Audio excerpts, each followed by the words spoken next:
Ini benar ya dengan Anantasya? Benar. Boleh perkenalkan dirinya? Boleh, perkenalkan nama saya Anantasya Olivia Sagita dari angkatan 23 dari kelas A. Baik, sebelumnya perkenalkan nama saya Miss Rohaini. Jadi saya di sini untuk mewawancarai Anantasya. Karena dari apa yang saya lihat, Anantasya itu sangat-sangat memiliki motivasi yang bagus saat di kelas. Jadi saya ingin tahu apa sih yang membuat Anantasya itu termotivasi seperti itu. Yang membuat saya termotivasi itu sebelumnya sebelum semester lalu itu saya ada mengikuti lomba dari fakultas gitu. Jadi sebelumnya awalnya saya nggak bermotivasi buat belajar gitu. Seiring ikut lomba kalinya saya kayak ada dorongan buat belajar lebih giat kayak gitu. Terus itu saya juga di rumah itu kadang membuat jadwal yang teratur. Terus di waktu senggang itu saya ada membaca materi yang berikutnya, yang sebelumnya buat diulas lagi. Lalu juga saat ada diskusi kelompok saya gabung, saya aktif juga dalam situ, saya jawab. Jadi saya ada dorongan buat belajar lebih dalam lagi di bidang atau enggak di matkul tersebut. Berarti dikarenakan itu ya, ada lomba dari fakultas yang membuat Anantasya merasa tertantang seperti itu. Benar. Kira-kira seorang Anantasya ini pernah nggak sih kehilangan motivasinya? Pernah banget, pernah. Karena itu saat ini mau dekat UAS, karena UAS itu kan banyak tugas, banyak praktikum gitu yang harus deadline itu harus dikumpulkan tuh di hari itu juga gitu.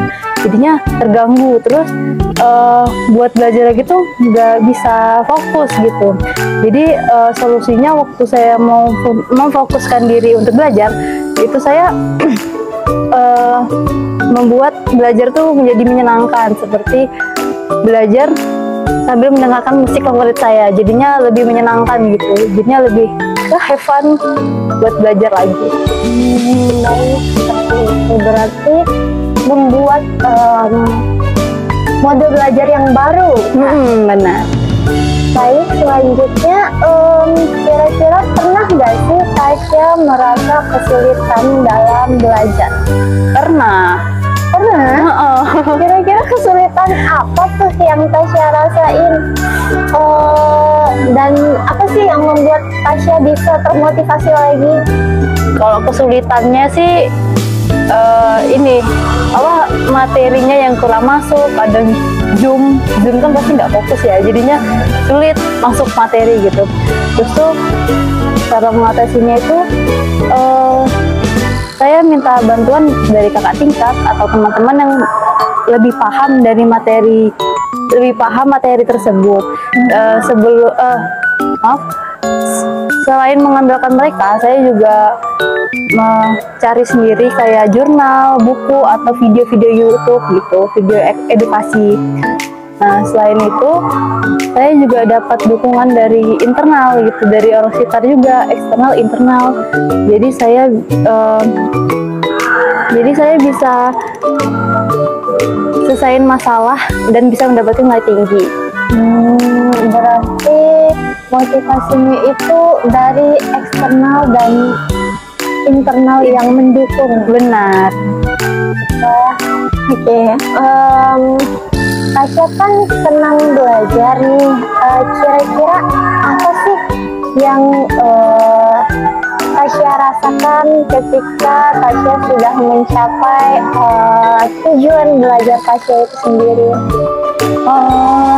Kira-kira apa sih gambaran Tasya pada saat itu, saat Tasya udah mencapai tujuan itu? Gimana sih perasaan Tasya waktu itu? Ini ya. Jadi saya biasanya sih ngelakuin self reward gitu, kayak shopping, nggak mungkin cewek itu nggak shopping gitu kan, shopping, skincare, baju gitu. Biasanya kayak gitu, makan makanan enak gitu. Walaupun cuma makan es krim itu bentuk self reward gitu kan. Terus itu ketika saya dapat nilai tinggi di kelas itu, saya ada rasa bangga dan puas sama diri sendiri gitu. Hal ini nggak membuktikan saya bangga dengan kerja keras saya itu, tapi itu bisa membuat saya menjadi terus belajar dan motivasi untuk melangkah dan punya tujuan untuk belajar lagi. Berarti dengan memberikan self reward, Benar. Saya penasaran nih, kira-kira gimana sih cara seorang Tasya menjaga motivasinya agar bertahan dalam waktu yang panjang? Saya selalu memikirkan itu sih. Jadi saya punya tujuan jangka panjang dan jangka pendek yang jelas. Saya juga kadang ngerasa bosan, jadi saya mencoba hal-hal baru yang dalam jurusan saya gitu. Saya juga sering rutin buat mengevaluasi kemajuan belajar saya dengan kakak tingkat, karena kakak tingkat kan lebih profesional lah ibaratnya itu. Dengan cara itu saya juga merasa termotivasi dan bisa fokus untuk melanjutkan studi saya di kampus ini. Baik, berarti membuat perencanaan dalam jangka yang panjang. Benar. Baik, Tasya, saya akhiri di sini saja sesi wawancara ini. Terima kasih sudah berkenan untuk diwawancarai oleh saya. Sama-sama. Oke, terima kasih dan sampai jumpa di lain waktu. Oke, terima kasih Mbak.